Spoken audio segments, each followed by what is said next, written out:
When it comes to religion, I think there is a thin line between faith and desperation. We're talking about people who feel so hopeless that they have to clutch onto anything to feel that they're moving on.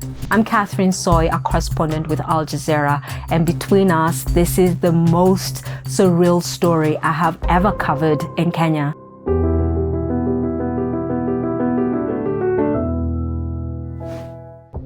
Paul Mackenzie, the preacher who has been accused of luring people to starve so that they can get to heaven. Mackenzie. He was a cab driver in Malindi. He has been in that town for more than 20 years, and he was very charismatic. Hallelujah. He said that he got this calling from God that he needs to preach. So he started this church. Initially, it was all good. Be wise, you people, otherwise you'll perish.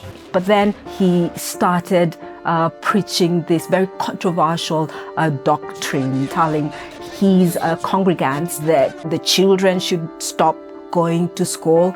They had to stop vaccinating children. He has been arrested several times because of these teachings. He said that he wants to go to a more remote place so that he can farm. So a lot of the very staunch members of this church are the ones who went with him to Shakahola.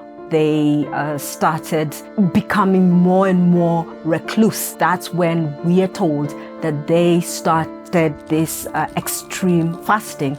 As the days went by, we saw these bodies piling up. So we traveled to Shakahola just to see what was going on. The feeling was so eerie. People were afraid. And the first thing I saw was this shallow graves. Already the grave diggers were exhuming the bodies. You could just smell death. I thought about, the adults, the people who are doing this extreme fast, just what was going through their mind, what was happening in their heart to feel the need to die. We have been told from some of the survivors is that the preacher really encouraged the adults to kill the children first, because the preacher said that that would be a direct route into heaven. So far, 240 bodies have already been exhumed, and this exercise is going on. Some of them died from suffocation. Some were strangled as well. We have been told that some were hit with blunt objects. We have heard there were missing body parts, but the police are not talking about that too much. 600 people are still missing, and half of them are children.